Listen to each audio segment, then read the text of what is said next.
안운산 태상 종도사님은 증산 상제님의 천지 대업을 인사로 집행하신 증산도의 뿌리이십니다. 태상 종도사님의 대도 말씀이 담긴 천지의 도 춘생추살. 이 책은 강증산 상제님께서 열어주신 상생의 새 세상과 천지가 인간 농사 짓는 우주 일련 이야기, 그리고 천지의 조화주문 태울주 등 놀라운 소식들로 가득 차 있습니다. 천지의 도 춘생추사를 통해 대자연의 섭리와 인생의 목적을 크게 깨치는 소중한 시간 되시길 바랍니다.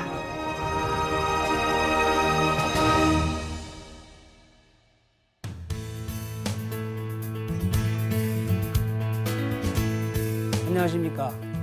저는 고향 마도도장에서 봉직하고 있는 독사장 이연수 수호사입니다. 오늘은 천지에도 춘생추살 제5장 세계 정세는 어떻게 변해왔나라는 제하로 내려주신 태상 종도사님의 말씀을 함께 살펴보겠습니다.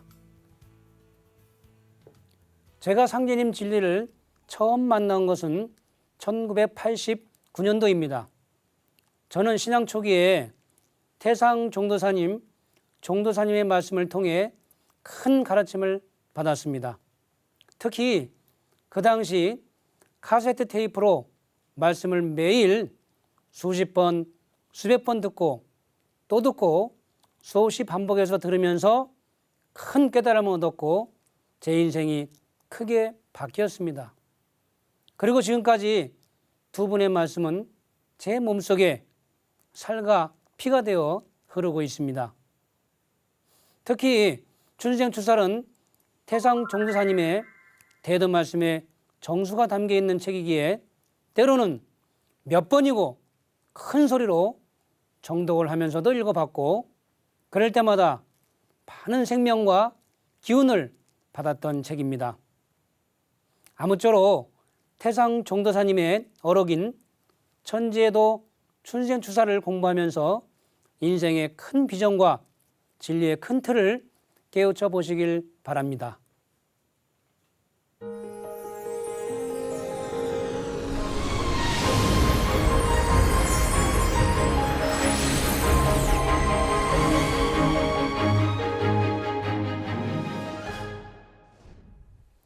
오늘 공부할 내용은 제5장 세계 정세는 어떻게 변해왔나입니다. 먼저 지난 시간 4장에서 천지공사에 대한 큰 틀을 공부하셨습니다.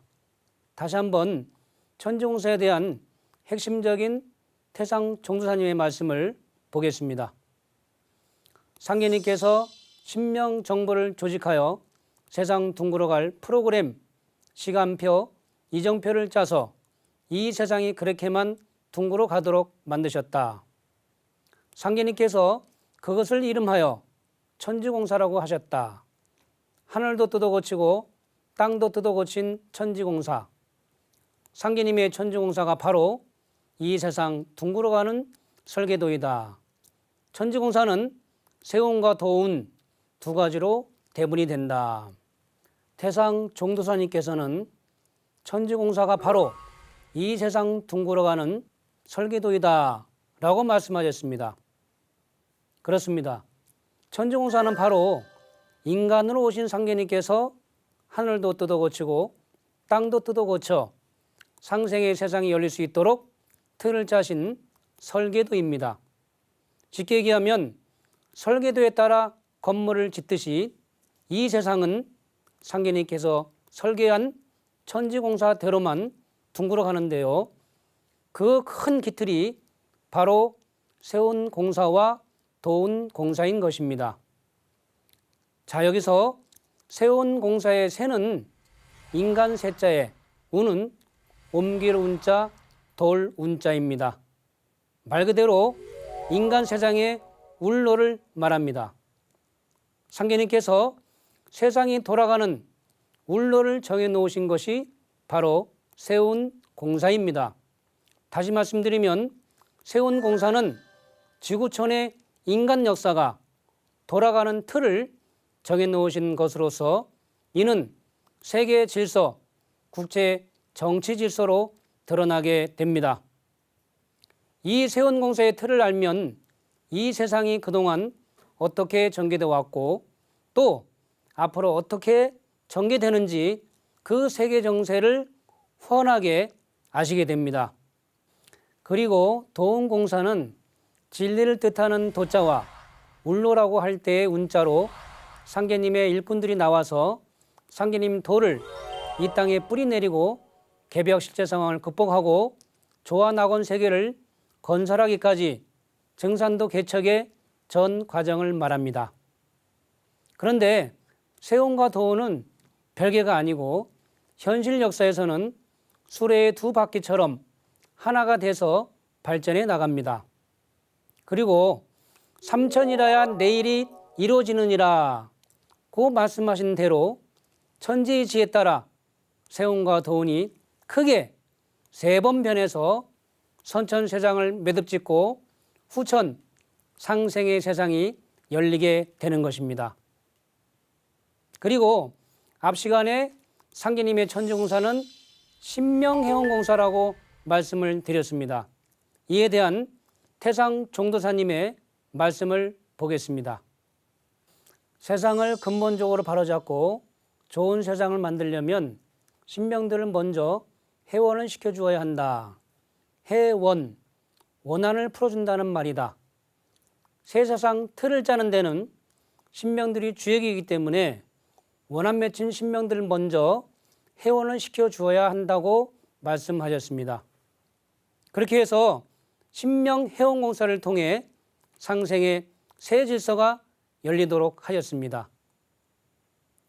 오늘 공부해 보실 세운공사의 큰 틀을 아시면 앞으로 세계 정치의 중심인 동북아의 정세와 그 흐름을 아시게 되고 삶의 방향을 정확히 잡을 수가 있습니다. 자, 상계님께서는요, 세운공사를 두 가지 큰 기틀을 잡고 집행을 하셨습니다. 하나는 우리나라를 중심으로 4대 강국이 바둑을 두는 오선위기 도수이고요. 다른 하나는 세 차례 바둑 대결을 거쳐서 세운을 매듭짓는 씨름판 도수입니다. 그럼 먼저 오선위기 도수가 무엇인지 구체적으로 알아보도록 하겠습니다.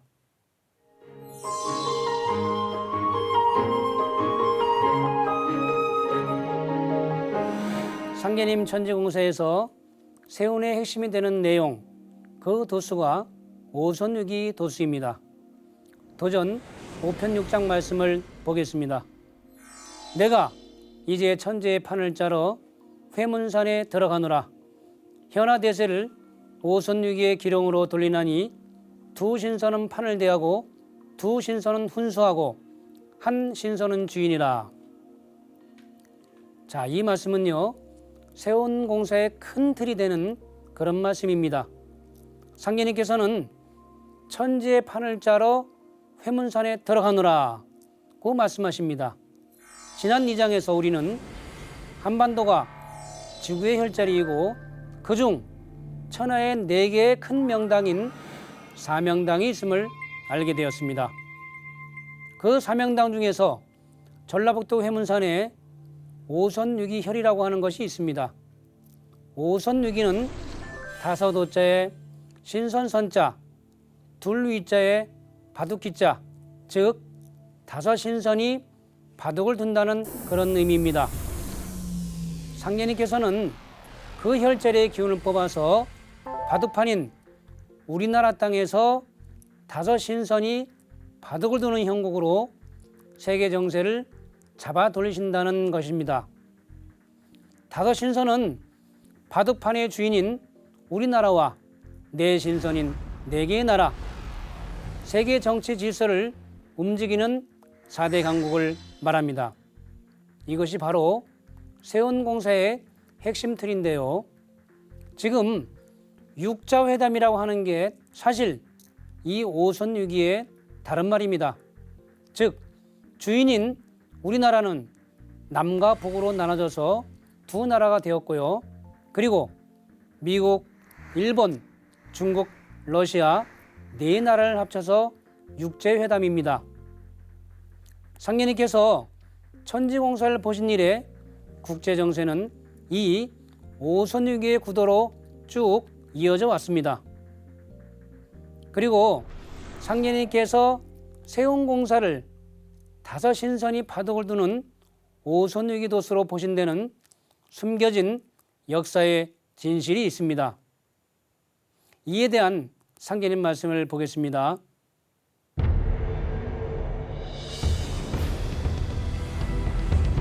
휘문산에 오선 위기가 있나니 바둑은 당요가 창시하여 단주에게 전수하였느니라. 그러므로 단주의 해원은 오선 위기로부터 비롯되나니 천하의 대운이 이로부터 열리느니라 하시고, 이제 원한의 역사의 뿌리인 당요의 아들 단주가 품은 깊은 원을 끓으면 그로부터 수천 년 동안 쌓여 내려온 모든 원한의 마디와 고가 풀릴지라. 그러므로 단주 해원을 첫머리로 하여 천지 대세를 해원의 노정으로 나아가게 하노라.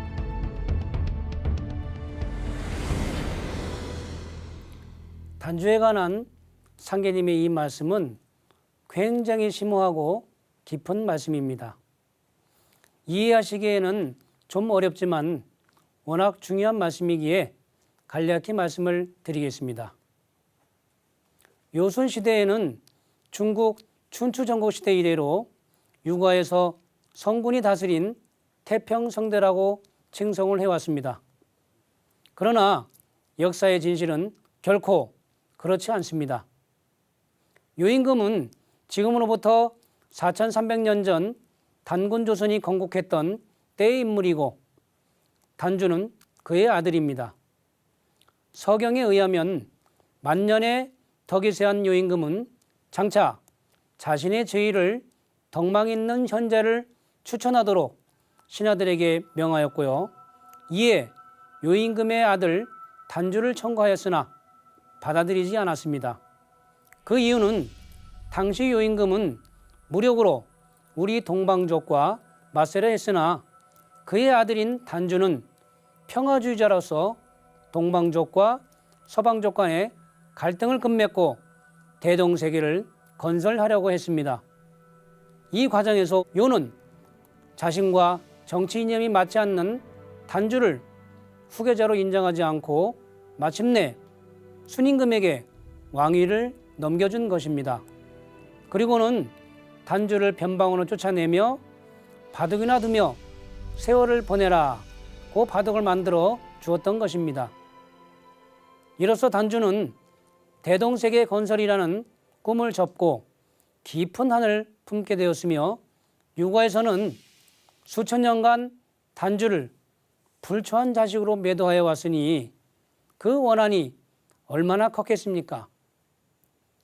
그래서 상계님께서는 아버지와의 천륜이 파괴되고 높은 이상과 꿈도 이루지 못한 단주의 원한에 대해서 천륜을 해한 기록의 시초이며 원한의 뿌리라고 말씀하셨습니다.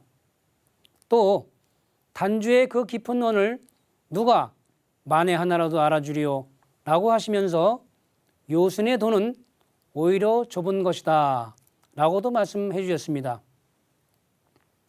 여기서 우리는 단주의 원한이 단순히 왕위를 계승하지 못했다는 개인적인 차원이 아니고 바른 정치와 교화를 통해서 천하를 대동세계로 만들겠다는 염원이 무참히 짓밟힌 데서 온 대승적인 것이라는 것을 알 수 있습니다.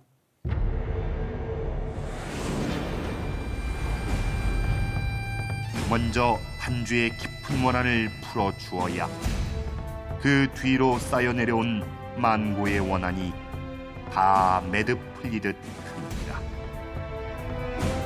이제 단주를 잠이원에 위키하여 다가오는 성경 세계에서 세운을 통할하게 하느니라 하시니라. 이에 대한 태상 종도사님 말씀을 보겠습니다. 단주가 철천지안을 품고 그 원한이 가장 큰 원신의 주벽이 되었다. 내가 제문에도 단주 대종이라 했다. 어떻게 다르게 칭호를 붙일 수가 없다. 원신의 대종이 단주이다. 큰 대자 마르종자 원신의 주벽이란 말이다. 그러니 그 단주를 해원을 시켜줘야 될 것 아닌가. 그때 천자를 한 것 이상으로 그 한을 풀어주어야 한다. 그래서 상제님이 단주 해원을 머리로 해서 신명 해원 공사에 틀을 짜시게 된 것이다. 이처럼 원한도 뿌리가 있는 것입니다. 따라서 모든 원한은 실질적인 인류의 최초의 큰 원한인 단주의 원한에서 시작이 돼서 쌓이고 쌓여 지금까지 이른 것입니다. 그래서 상제님께서는 원한의 역사의 뿌리인 단주 해원을 첫머리로 하여 만고의 모든 원한을 풀고 전 지구촌이 한 가족이 되는 진정한 상생의 새 질서로 나아가도록 공사를 보셨습니다. 상제님께서는 단주 해원을 위해 바둑을 처음 둔 단주에게 바둑판인 우리나라를 중심으로 바둑을 두는 오선유기 질서의 세원을 통할, 즉 맡아서 다스리게 하신 것입니다. 정리해서 말씀드리면 상제님은 오선유기 도수로 주인인 조선을 비롯한 내신선인 세계 4대 강국이 바둑판인 한반도를 중심으로 패권 다툼을 벌이며 지구촌 정치 질서의 대세를 형성해 나가도록 판을 짜놓으셨습니다. 그래서 한반도는 바로 지구촌 변혁의 구심점입니다. 그동안 역사 진행 과정을 보면 상제님께서 천지공사를 보신 1901년 이후 오선유기 도수에 따라 동서양 4대 열강들이 한반도를 중심으로 서로 대립하다가 결국 전쟁으로 승패를 가려왔습니다.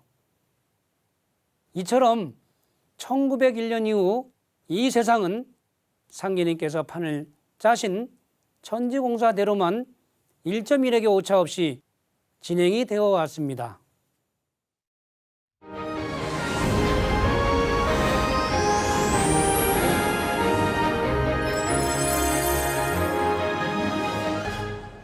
자, 이렇게 상제님 천지공사에 의해 오선유기 도수로 바둑을 두는 주인공들은 역사 속에서 3번에 걸쳐서 바둑을 두게 됩니다. 그것이 바로 앞서 말씀드렸던 씨름판 도수입니다. 다음 상제님 말씀을 보겠습니다. 내일은 삼변성돈이라. 하루는 상제님께서 말씀하시기를 현하대사가 씨름판과 같으니 애기판과 총각판이 지난 뒤에 상씨름으로 판을 마치리라. 상제님께서는 세계 정세를 조선을 중심으로 4대 강국이 바둑을 두는 오선유기의 형국으로 돌리셨습니다. 그리고 씨름판에 비유하셔서 크게 3차례의 대국을 거쳐서 선천 상극기운을 거두시고 후천 상생에 세상이 열릴 수 있도록 판을 짜 놓으셨습니다. 그 3차례의 대국을 애기판, 총각판, 상씨름판이라고 합니다. 애기판, 총각판, 상씨름판 생소하시죠? 연세가 있으신 분들은 잘 아실 겁니다. 불과 100여 년 전만 해도 시골의 장에 서면 사람들을 모으기 위해 씨름 대회를 열었습니다. 처음에는 흥을 돋구기 위해서 오픈 게임 격으로 소년들이 씨름을 하는데요. 이를 애기판 씨름이라고 합니다. 다음에는 총각들이 나와서 씨름을 하는 것을 총각판 씨름이라고 하고요. 마지막에 최고의 씨름꾼을 뽑는 진짜 씨름을 상씨름이라고 합니다. 이때 최후의 승자가 천하장사가 되어서 소를 따가게 되어 있습니다. 이에 대한 태상 종도사님 대도 말씀을 보겠습니다. 난장판을 세우게 되면 먼저 애기판 씨름을 붙이고 그 애기판 끝이 나면 머리 따온 총각들의 총각판 씨름을 붙이고 다시 그 총각판이 끝이 나면 본격적으로 상투를 튼 어른들의 상씨름이 붙는다. 이 세계 정세가 애기판, 총각판, 상씨름판으로 둥그러 가게끔 상계님의 천지공사에서 이미 100년 전에 틀이 짜져 있다. 1차 대전이 애기판이고 제2차 대전이 총각판, 우리나라 남한과 북한의 6.25 동란 이후로 지금까지가 상씨름판이다. 오선위기의 내신선, 즉 세계 4대 강국이 후천의 중심국가인 우리나라를 바둑판으로 삼아 세 번의 대전쟁을 벌이는 것, 이것이 세운공사입니다. 이로써 지구촌 열강들의 세력 균형을 잡는 것과 동시에 천지신명들을 회원시키고 상생의 시대로 가는 기초를 닦는 것입니다. 상계님께서는 천지공사로 설계하신 세운공사의 큰 틀인 오선위기 도수와 씨름판 도수에 대해서 알아봤는데요. 이제는 세운공사가 그동안 어떻게 역사 속에서 전개되어 왔고 앞으로 어떻게 전개될 것인지 천지 대세에 대해서 구체적으로 한번 살펴보도록 하겠습니다.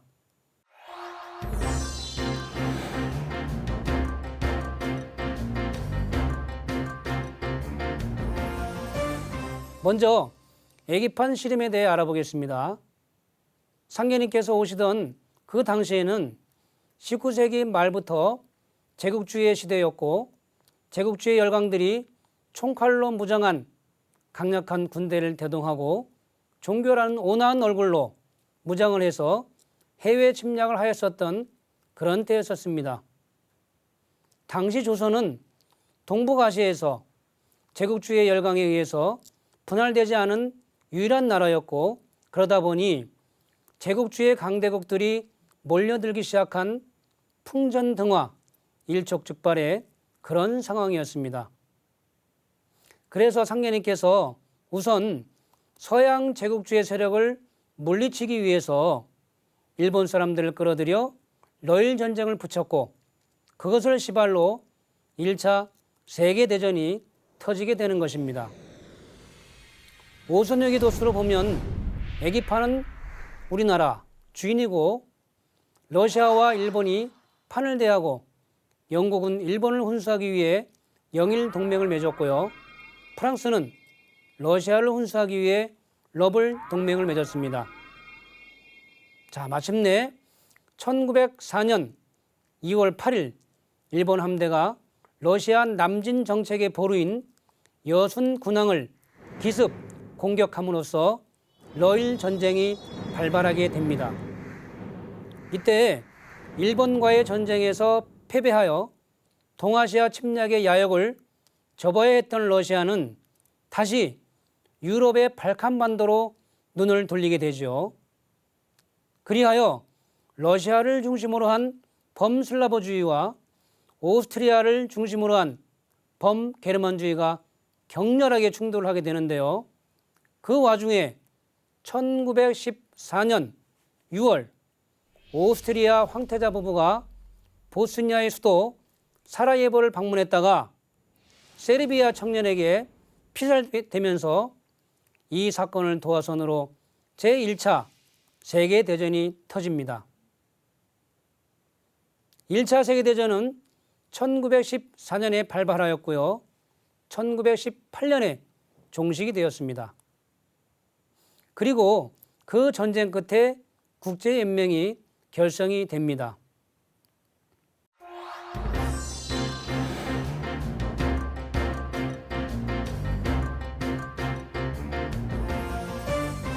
총각판은 2차 세계대전을 말합니다. 상기님 말씀을 보겠습니다. 장차 일청 전쟁이 2번 일어나리니 첫 번째는 천국이 패하고 말 것이요 두 번째 일어나는 싸움이 10년을 가리라. 상계님께서 공사 보신 그대로 실제 중일 전쟁이 2번 일어나게 되는데요. 두 번째 전쟁은 1937년 7월 7일 베이징 교회 부근에서 야간 훈련 중이던 일본군이 중국군을 공격한 것이 계기가 돼서 일어납니다. 당시 일본은 중국을 침략하기에 앞서 독일과 방공협정을 맺었고요. 중국은 중일전쟁 발발 직후 중소 불가침 조약을 체결하였습니다. 그리하여 5선6의 형국인 중국, 소련 대 일본, 독일의 대결 구도가 형성이 되었고, 당시 일본을 도와서 훈수를 두던 독일은 1939년 폴란드를 침공하면서 세계는 2차 대전의 총갑판 씨름으로 빨려 들어가게 됩니다. 이후 일본은 승승장구하여 동아시아 전역을 침략해 들어갔습니다. 그리고 당시 그 누구도 승승장구하던 일본이 패망하리라는 예측은 전혀 하지 못했습니다. 자, 이에 대한 상계의 말씀을 한번 보겠습니다. 일본 사람이 미국과 싸우는 것은 배사율을 범하는 것이므로 장광 80리가 불바다가 돼서 참혹히 망하리라.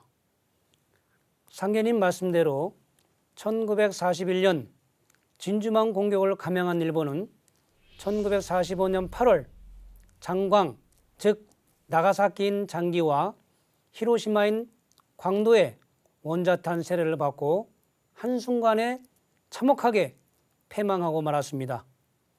우리나라는 일본에게 문화를 송두리째 전수해준 선생국이었고, 과학문명, 생활이기 같은 신문명은 전부 서양 사람들한테 배웠습니다.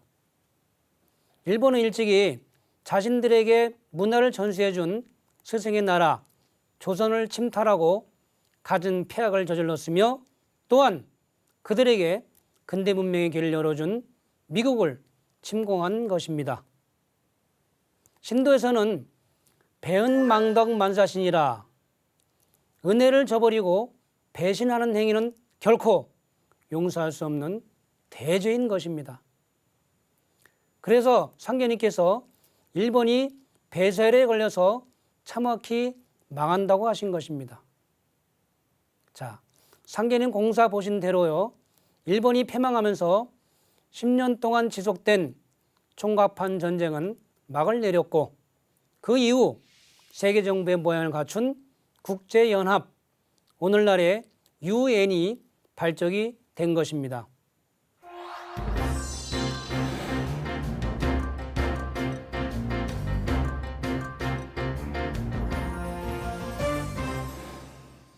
자, 그럼 마지막 상투쟁이의 싸움인 상씨름에 대해서 한번 알아보겠습니다. 상투쟁이 하면 생각나는 게 있죠. 바로 우리 조상들이 했던 머리 모양입니다. 자, 우리 조상의 머리 모양은 상투였습니다. 그래서 상투쟁이 싸움인 상씨름은 바둑판의 주인인 우리 민족이 남북한으로 나눠서 싸우는 것을 말합니다. 자, 다음 상계의 말씀을 보겠습니다. 종이에 태극 형상의 선을 그리시며 이것이 38선이니라. 씨름판 때는 조선의 38선에 두고 세계의 상씨름판을 붙이리라. 만국재판소를 조선에 두느니 씨름판에 속아 나가면 판을 걷게 되리라. 마지막 상씨름은 어른들, 상투쟁이끼리의 싸움입니다. 상계님이 공사 보실 당시 우리나라 실정이 어른들은 상투를 틀었습니다. 상계님 말씀에 씨름판 때는 조선의 38선에 두고 세계 상씨름판을 붙인다. 그래서 바로 6.25 동란이 남쪽 상투쟁이와 북쪽 상투쟁이가 붙은 상씨름인데요. 그때 참여한 나라가 20여 개국이 넘습니다. 말이 남북전쟁이지 세계전쟁이었죠. 조선의 38선에 세계 상씨름판을 붙이셨듯이 상씨름 전쟁은 실질적인 세계 전쟁으로서 그동안의 전쟁 중 규모가 가장 큰 전쟁이었습니다. 그러나 6.25 이후 정전, 휴전, 아직 상씨름은 끝이 난 것이 아니고 휴전 중입니다. 종이에 태극 형상의 선을 그리시며 이것이 38선이니라. 원래는 직선 38선이었는데요. 상계님 공사대로 6.25 전쟁이 끝난 1953년 7월 27일에 지금의 태극 모양의 38선으로 바뀐 것입니다. 그래서 남과 북은 38선, 지금의 휴전선을 사이에 두고 아직도 서로 총구를 겨누고 있습니다. 저는 지난 월드컵이 열리던 2002년 6월 25일 안운산 태상 종두사님과 종두사님을 모시고 경기도 철원 땅의 백마고지와 주변의 안보지역을 견학한 적이 있습니다. 백마고지 전투는 한국전쟁과 세계전쟁사에서 유례가 없었던 가장 치열한 접전을 이루어졌던 그런 전투로서 1952년 10월 철원에 위치한 작은 고지를 놓고 국군 제9보병사단과 중공군 제38군 세계사단이 쟁탈전을 벌인 끝에 구사단이 승리한 전투를 말합니다. 당시 김일성은 이 백마고지를 잃고 3일 동안을 식음을 전폐하고 통곡하였다고 합니다. 그만큼 이 일전은 중요한 싸움이었음을 알 수가 있습니다. 결국 우리 군은 중공군을 물리치고 백마고지를 지켜냈습니다. 그런 후 이것이 6.25 전쟁의 실질적인 마지막 전쟁이 되었고요. 그 이후 1953년 7월 27일 휴전이 되면서 현재 태극 모양의 38선, 즉 휴전선이 그어지게 된 것입니다. 태상 종두사님께서는 이 백마고지에 있는 휴전선을 보시고 저것을 봐라. 저것이 상계님께서 천지공사로서 38선을 이미 130년 전에 정해놓은 것이다 라고 말씀해 주셨습니다. 저는 당시 태상 종두사님의 말씀을 현장에서 들으면서 상계님 천지공사를 실감나게 그리고 새롭게 인식하는 계기가 되었습니다. 그러나 아직도 상씨름은 끝나지 않았습니다. 그러면 상씨름은 과연 언제 끝나는 것일까요? 그리고 그 실제적인 신호는 바로 무엇일까요? 태상 종두사님 말씀을 보겠습니다. 상계님께서 말씀하시길 씨름판에 소가 나가면 판이 거친다고 하셨다. 이 세상이 매듭을 짓는다는 말씀이다. 그런데 그 씨름판 때는 고 정주영 현대그룹 명예회장이 소 1000여 마리를 갖다가 등장을 시켰다. 아니, 정주영 씨가 소를 가지고 38선에 나갈 것을 누가 알았겠는가? 지금까지 살펴본 대로 우리나라는 바둑판이면서도 씨름판입니다. 상계님 말씀에는 이 씨름판에 소가 나간다고 했습니다. 과거 전통시장에서는 씨름대회가 열릴 때마다 애기판, 총각판, 그리고 상씨름, 승자가 결정될 쯤 해서 소가 나옵니다. 씨름판 열기가 최고조로 다다를 때 씨름판이 끝날 때가 되었다. 이제 결승전을 치른다. 라는 신호로서 소몰이꾼이 소를 몰고 씨름판을 한 바퀴 도는 것입니다. 그런데 1998년 씨름판인 한반도에 실제 소가 나갔습니다. 고 정주영 씨가 1998년 6월 16일 서해 바닷가 서산 농장에서 키운 소 500마리에 통일소란 이름을 붙여서 실제 38선을 넘어 북으로 몰고 간 것입니다. 누구도 예상하지 못했던 정말 세계가 놀란 그런 일이었습니다. 그 이후 2000년 8월 8일까지 총 4차례에 걸쳐서 1600여 마리의 통일소가 넘어갔습니다. 이 사건은 소가 나가면 판을 걷게 되리라는 상기님 말씀처럼 실제 씨름판에 한반도에 소가 나온 것입니다. 그리고 소가 나가면 판을 걷게 되리라는 말씀대로 소가 나간 이후부터는 세상이 판을 마무리하는 과정으로 들어갑니다. 해방 후 70년 동안 지속된 민족 분단의 상황이 머지않아 종식이 된다는 것을 암시하는 것입니다. 자, 그럼 씨름판은 언제 끝날까요? 또 어떤 방식으로 이 세상이 매듭지어지고 새 세상이 열리는 것일까요? 자, 192페이지에 나와 있는 태상 종도사님의 말씀을 보겠습니다. 이번에 남북의 문이 열린다. 상제님의 공사 내용이 그렇게 되어져 있다. 병난이 함께 온다. 그것을 일러 개벽이라고 한다. 개벽. 자, 태상 종도사님께서는 상씨름이 넘어간다. 그리고 병난이 함께 온다. 라는 상제님 말씀을 인용해 주셨습니다. 이 말씀은 단순히 한반도의 위기 상황이나 동북아의 역사, 전쟁만을 이야기하는 것이 아닙니다. 한마디로 개벽입니다. 개벽은 전장에서도 살펴봤지만 끝나는 것이 아닙니다. 10개자, 10벽자로서 새로운 세상이 열리는 것, 그것을 말합니다. 절망이 아닌 상생의 세상이 열린다는 그런 희망적인 메시지인 것입니다. 오늘 대도 말씀을 다시 한번 정리를 해보면요. 상계님께서는 선천상극의 질서로 발생한 신명들의 원한을 끌어주시고 상생의 후천 성경을 여는 이정표를 짜셨는데요. 이를 천지공사라고 했습니다. 그리고 천지공사는 세운과 도운으로 크게 대분이 돼서 이 세상은 돌아갑니다. 오늘은 그중 세운공사에 대한 내용을 알아봤습니다.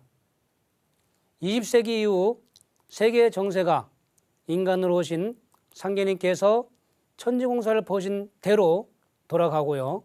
그 내용은 한반도라는 바둑판을 중심으로 해서 5신선이 바둑을 두는 형국인 오선위기 도수와 씨름판 도수인 애기판, 총각판, 상씨름판으로 진행되어 왔다는 것을 확인하였습니다. 또한 씨름판에 소가 나가면 판을 걷게 된다는 상계님 말씀처럼 우리는 씨름판인 한반도에 여러 차례 38선을 넘어간 통일소를 함께 목도하기도 하였습니다. 이제 5신선이 한반도를 바둑판으로 두어온 마지막 승부를 낼 시간에 이르고 있습니다. 보라, 천하대세를 세상이 가르치리라 라는 상계님 말씀처럼 지금은 인류 역사에서 가을 개벽을 향한 가장 중대한 분기점인 그런 때에 와 있는 것입니다.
오늘 태상 종도사님 대도 말씀을 통하여 춘생추살 제5장 세계 정세는 어떻게 변화왔나를 알아봤습니다. 과연 이 세상은 144년 전에 인간으로 오신 하나님께서 공사 보신 그대로 집행이 되어 왔고 앞으로도 1.1획의 오차 없이 집행이 된다는 사실입니다. 상계님의 천지공사 속에 인류의 과거와 현재 그리고 미래가 들어있습니다. 이제 선천노란의 역사를 매듭짓고 후천을 여는 가을 개벽기를 맞아 태상 종도사님의 대도 말씀을 통해 천지 대세에 크게 눈뜨고 천지 대업에 적극 동참하시길 기원드립니다. 다음 시간은 제6장 상계님의 도는 어떻게 굽이쳐 왔나에 제하로 내려주신 태상 종도사님의 말씀을 알아보도록 하겠습니다. 감사합니다.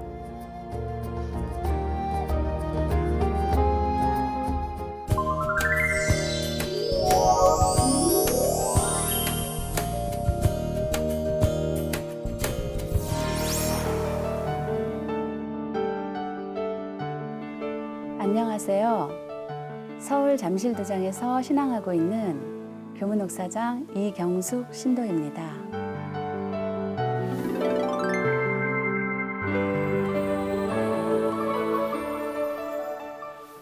저는 남편을 만나기 전, 그러니까 대학교 다닐 때 불교 신앙을 잠깐 했었는데요.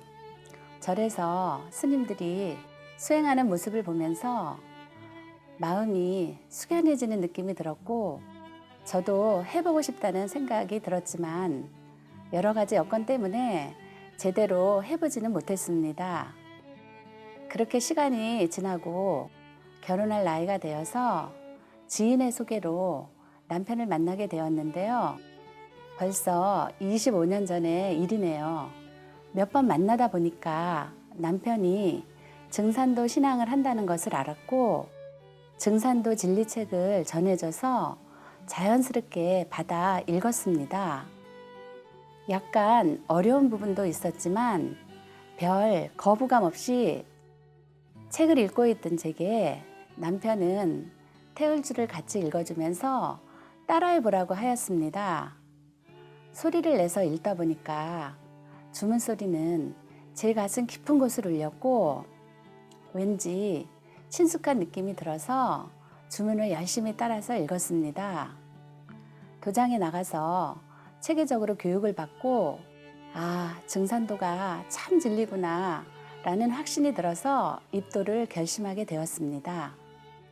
늘 태울궁 현장에서 쩌렁쩌렁한 성음으로 태상 종도사님 도운을 받들었는데 책으로 전해지는 메시지는 부드럽지만 더욱 강력한 힘이 있다는 것을 느꼈습니다. 지구 일련에서 농부가 초목 농사를 짓듯이 이 대우주에도 우주 일련이 있어서 천지에서 사람 농사를 짓는다. 지금은 이 우주의 여름과 가을이 바뀌는 하추 교역기이기 때문이다.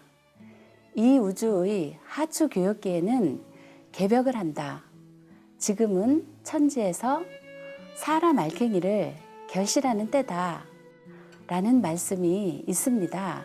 태상 종도사님께서는 우주의 순환 이치와 지금은 우주의 여름에서 가을로 넘어가는 시기라고 밝혀주셨는데요. 농부가 봄에 씨 뿌리고 가꾼 것을 가을에 추수하듯이 우주의 가을에는 천지에서 농사지은 인간 열매를 추수하신다는 말씀이 무척 가슴에 와 닿았습니다. 또한 태울주는 제1의 생명이다. 태울주는 우주의 산소와 같다는 태상 종도사님의 말씀을 가슴에 새기고 열심히 태울주 수행을 하고 있습니다. 진리를 전할 때 주로 인용하는 태상 종도사님 말씀이 있는데요. 지금 이 시대를 사는 사람들은 참으로 좋은 때를 맞이했다. 하건만 그걸 아는 사람이 없다. 지금은 천지가 성공하는 때다 라는 태상 종도사님 말씀을 전하는데요. 인생에서 성공했다는 말은 많이 하지만 천지 성공이라는 말은 난생 처음 들을 테니까 천지가 성공한다고 하면서 반문하는 사람들이 많습니다. 상제님 진리를 몰랐던 분들에게 태상 종도사님 말씀으로 진리를 전하면서 많은 보람을 느끼고 있습니다. 천지도 춘생추살 책은 상제님 진리를 남녀노소 누구나 이해하기 쉽게 말씀해 주신 태상 종도사님의 도움 말씀을 엮은 어록입니다. 사람답게 살아야 진정한 사람이라는 말도 있듯이 사람이 살아가는데 필요한 생활 지침서라고 생각합니다. 태상 종도사님께서는 때를 알아야 한다. 인사는 기회가 있고 천리는 때가 있다라고 하셨습니다. 이 책을 읽으면 지금이 어느 때인지 제대로 알 수 있고 이 때에 무엇을 해야 할지에 대한 해답이 나와 있습니다. 인생의 진정한 참 성공이 무엇인지 해답을 찾고 있는 분들에게 이 책 천지도 춘생추사를 추천합니다.